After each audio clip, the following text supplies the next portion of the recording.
Sir director Harish Shankar ఈ మధ్య mister Bachchan promotions లో అంటే జర్నలిస్టులు వచ్చి ఉన్నారు, వాళ్ళ పైన అంటే ఒక ఫైర్ అయ్యారు అని చెప్పేసి వార్తలు వస్తున్నాయి. మొదటగా ఫస్ట్ అంటే మేము సారీ చెప్తాము మా తప్పు జరిగితే, మరి మీరు పిచ్చి పిచ్చి క్వశ్చన్స్ వేసి మమ్మల్ని అంటే మా కన్సర్న్ లేకుండానే పిచ్చి పిచ్చి క్వశ్చన్స్ వేస్తారు, మళ్ళీ సారీ కూడా చెప్పారు అని చెప్పేసి అంటారు. మీరేమంటారు సార్? అంటే వీళ్ళిద్దరి మధ్యలో అంటే జర్నలిస్ట్ కి ఇటు హరీష్ శంకర్ జరిగిన వాదన కరెక్టే అంటారా?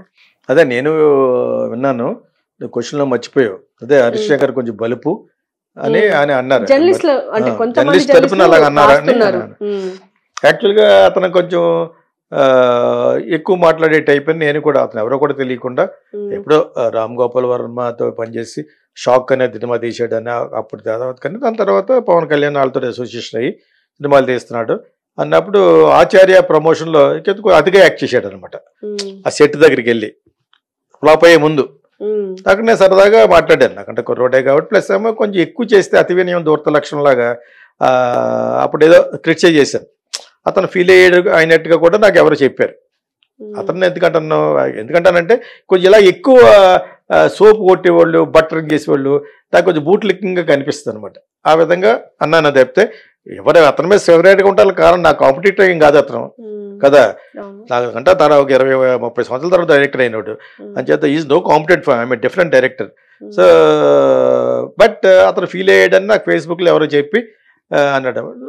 I cannot help it, I speak my mind and my heart.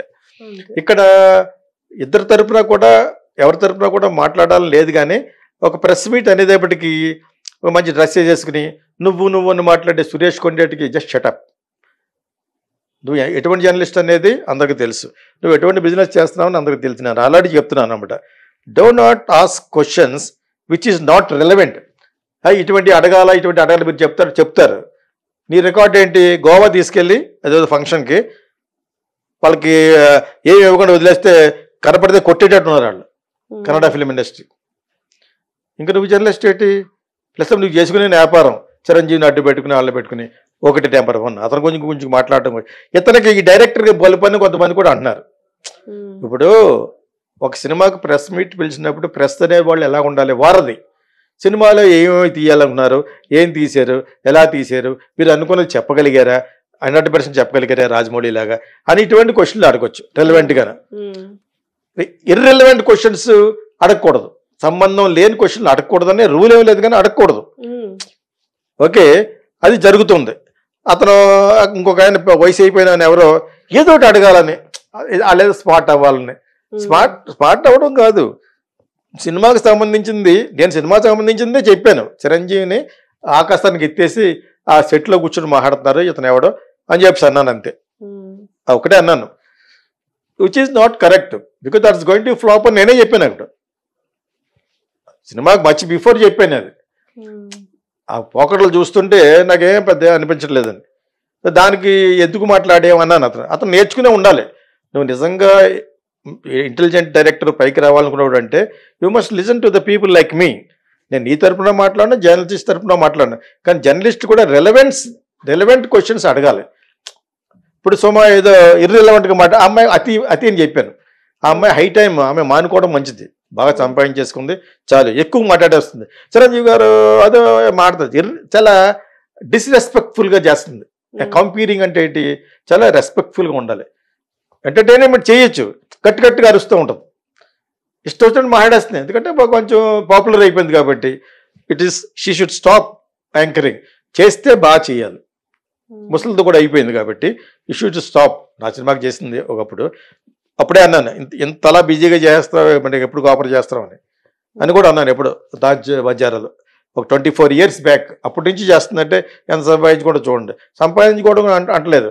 ఆ అమ్మాయి బిహేవియర్ కొంచెం ఇండీసెంట్ బిహేవియర్గా అనిపిస్తుంది. మీరు భోజనం చేయడానికి వచ్చారా, ఏదో అంది కదా, స్నాక్స్ భోజనంలాగా చేస్తున్నారు. అయ్యా ఎందుకు, తనకెందుకు, నువ్వు ఖర్చు పెడుతున్నావా, ప్రొడ్యూసర్ రమ్మన్నాడు, వచ్చారు, మాట్లాడతారు. తినరా, ఇంకా నువ్వు పెడితే తింటారు, మేమేం పెట్టాం, క్వశ్చన్లేసి వెళ్ళిపోండి, ఒక ఐటీ ఇస్తామని చెప్పుకోండి, ఐటీ ఇవ్వండి, ఒక సమోసానో అదని. చేయలేకపోతే నీకెందుకు మధ్య గొరిగింపుడు అంటే కామెడీగా అన్నారు. కామెడీ లేదు, బొంగు లేదు. Who the hell are you? You are just a comparer, you are just an anchor, you cannot exceed your limits. ఇది సభా మర్యాద. అంటే వెంటనే సారీ కూడా చెప్పారు కదా సార్. ఇంకేం చెప్పినా కూడా ఇది అనవలసినంత అనేసి దొంగ నావడు లంచోడు కావాలి మొత్తం తిట్టేసి అలా తిట్టగలను కానీ తిట్టలేదు అన్నట్టు ఉంటుంది. ఎవడు అన్నాడట ఇది అది మొత్తం తిట్టేసి ఆ విధంగా తిట్టగలను కానీ నేను తిట్టను అన్నాడట. అంటే తిట్టేసినట్టే.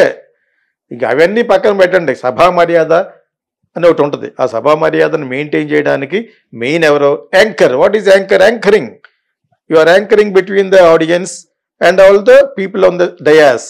ఈ రెండు చేయగలగటమే కాంపీరింగ్ అండ్ యాంకరింగ్ అంటారు. Okay, that is what I teach in my film school also. నేను టీచ్ చేస్తుంటే విశాఖపట్నంలో నెంబర్ 1 యాంకర్స్ టుడే. అదేమైనప్పుడు ఒక అమ్మాయి బాంబేలో వెళ్ళిపోయింది. వాళ్ళకి 3 భాషలు రావాలి మినిమం చెప్తాను అనమాట. Mother tongue, Hindi, English. So దానికి మేనేజ్మెంట్ ఉంటుంది, స్టేజ్ మేనేజ్మెంట్. సో అవి ఏది తెలియని వాళ్ళు ఎవరు? ఇటు సినిమా వాళ్ళకి సరిగ్గా తెలియట్లేదు. ఇక్కడ వచ్చే జర్నలిస్టులు ఉన్నారు. కింద చెప్పాను సురేష్ గుండె నేను తిట్టాను. నీకు ఒక క్యారెక్టర్ మెయింటైన్ చేసుకో బాబు. అందులో ఉన్న వాళ్ళు మీరు ఒక క్యారెక్టర్ మెయింటైన్ చేసుకోకండి. చేసుకున్న తర్వాత అప్పుడు రెలవెంట్ క్వశ్చన్లు అడగాలి. ఏ క్వశ్చన్లు అడగకూడదని చెప్పలేను కానీ రెలవెంట్గా అడగండి. నువ్వు పోయిన సినిమాలో ఇదే ప్రామిస్ చేశారండి, ఏమీ లేదు, అదేవిధంగా ఈ మిస్టర్ బచ్చన్లో కూడా ఉండదా అని అడగచ్చు. ఎందుకు ఉండదు, ఎలా ఉండదు చూసిన తర్వాత మీరే చెప్తారన్నా అలా చెప్తాడు. రవితేజ ఏం చెప్తాడు, డైరెక్టర్ ఏం చెప్తాడు. Director is the captain of the ship కాబట్టి he has got all the right. అంతే కదా మరి, అతను చెప్పాలి. ఇది ప్రతిసారి ఏదో ఒకటి అడగాలి. పోయినసారి మన జర్నలిస్ట్ అన్నాడు కాబట్టి ఇప్పుడు ఏదో అడగాలి. ఆ కక్షపూరితంగా అన్నారు ఇంకో మొత్తం చూసేవాళ్ళకి బాగుంటలేదు. ఈ ప్రెస్ మీట్ది కొన్ని పెట్టకుండా వదిలేస్తున్నారా? అవి ఎడిట్ చేసి పెట్టాలి. యాక్చువల్గా ఎడిట్ చేసి పెట్టి వీళ్ళ తెరమరుగు అయిపోతారు. ఇలాగ ఎవడెవడైతే మాట్లాడాడో వాడిని కట్ చేసేయాలి. ఈ యూట్యూబ్ వాళ్ళు అందరూ ఎప్పుడైతే కట్ చేశారో వాళ్ళకి వాల్యూ పోతుంది. అప్పుడు రెలవెంట్ క్వశ్చన్లు, రెలవెంట్ ప్రెస్ మీట్ జరిగితే ఆ సినిమాకి సంబంధించిన క్వశ్చన్లు అడిగితే అడగొచ్చు. మీరు సినిమాకి సంబంధించింది అడగొచ్చు. కొన్ని సినిమాలో చేస్తున్నప్పుడు ఏమన్నా కొన్ని హ్యాంకీ ప్యాంకీలు ఏమైనా జరిగినాయి అనుకోండి, ఆ సమంత పడిపోయిందో, రవితేజకి ముళ్ళు గుచ్చుకుందో, అవి కూడా అడగొచ్చు. అందుకే ఇర్రెలవెంట్ క్వశ్చన్స్ అయితే అడగకూడదు. ఆ ఇర్రెలవెన్స్ అనేది మీకు నిజంగా జర్నలిస్ట్ అనే పెన్ ఉంటే, బుద్ధి జ్ఞానం ఉంటే అడగకూడదు. ఏదో 45 ఉంటారన్నమాట. దాన్నే కామెంట్ చేసినట్టు ఆడు ముసోడు ఎవడో వచ్చాడు, నాకు సిగ్గులేదు. అందుకంటేనే ఇప్పుడు అలాంటి ఆడు ప్రెస్ మీట్ చెప్పినప్పుడు మేము ఒక ఇండికేషన్స్ ఇస్తాం, ప్రెస్ నోట్ ఇస్తాం. దీనికి సంబంధించిందే కైండ్లీ ఆస్క్ అని కింద నోట్ పెడతాను. ఇప్పుడే కదా, ఎప్పుడు కూడా ఆస్క్ క్వశ్చన్స్ అని. ఎందుకంటే సంకీర్తన సినిమా చేస్తున్నప్పుడు సంకీర్తన ఎవరు పుట్టించిన మాట? అది అన్నమాచార్యులు పుట్టించిన మాట. నేను అది చూసే పెట్టాను. తిరుపతి వెళ్ళి వస్తుంటే సంకీర్తన క్యాసెట్ కొన్నాను, అన్నమాచార్య సంకీర్తన. అబ్బా ఇంత మంచి పాట ఏంటంటే అతను తన్మయంతో 36,000 పాటలు రాసి పడేయట. మనకు దొరికిన 13,000. అయ్యి బాబు ఈ టైటిల్ ఎలా మిస్ చేయమని పెట్టాను. అర్థమైందా? ఈ సినిమా చూసేటప్పటికి లవ్ సంకీర్తన. అది లవ్. ఆ అమ్మాయిని చూసి ఎక్కువ పాటలు రాసేవాడు నాగార్జున. ఇది మెడ్రాస్లో ప్రెస్ మీట్ పెట్టాం ఆ సవేరా హోటల్లో. అప్పుడు కాగడా శర్మ గారు వీళ్ళందరూ ఉన్నారు. కాగడా శర్మ వీళ్ళందరికంటే 100 రెట్లు పవర్ఫుల్. కాగడా ఫ్యాక్ట్స్ రాసేవాడు అనమాట, తెల్లగా ఉండేవాడు ఆయన. విఏకే రంగారావు గారని ఇప్పుడు కూడా ఉన్నట్టున్నారు.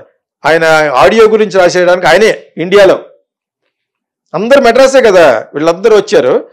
విఏకే రంగారావు గారు మైక్ తీసుకుని డైరెక్టర్కి క్వశ్చన్ అని చెప్పి దీనికి కుర్రోడిని ఆ పాటలు చూపించాం. అప్పుడు పాటలు చూపించి కాగడా శర్మ గారు అందరూ లెక్ చేసి, నువ్వు విశ్వనాథ్ శిష్యుడే కానీ విశ్వనాథ్ గారు గురువులా తీసే సినిమా అన్నాడు. అంటే అదుర్తి సుబ్బారావు గారు మోగ మనసులు ఇన్ని ఉన్నాయి కదా, కృష్ణ గారిని ఇంట్రడ్యూస్ చేసిన డైరెక్టర్. ఎందుకు అలాగన్నారంటే గోదావరి నన్ను చాలా బాగా చూపించు, వయ్యారాల గౌతమి అని ఏదో అన్నాడు. అది అయిపోయిన తర్వాత వివేక రంగారావు గారు పాటల మీద రాసి ఆయన కదా, ఆయన గౌరవమైన వ్యక్తి, పెద్ద కుటుంబం నుంచి వచ్చిన జర్నలిస్ట్ ఆయన. ఆ వివేక రంగారావు గారు దీనికి సంబంధంగా చెప్తున్నాను నేను.